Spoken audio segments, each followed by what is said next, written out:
Okey, hari ni Abang Iwan bersorangan lagi. Kita MD kita dekat Port Asia lagi. Okey, tadi Abang Iwan dah MD penat juga. Penat juga. Okey, jadi tadi tak sempat buat video. Cuma tadi saya dapat satu cincin emas lah. Cincin emas dekat pantai. Memang tak terfikir pula nak buat video, tapi dalam tak buat video dia keluar pula cincin emas satu kita dapat satu cincin emas ini cincin emas budak-budak punya lah. Budak-budak punya. Okay.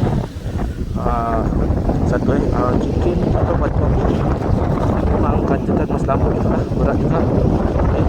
Mungkin dah lama terpendam dalam tanah. Kita dapat mungkin berat dalam sekitar 30 gram lah.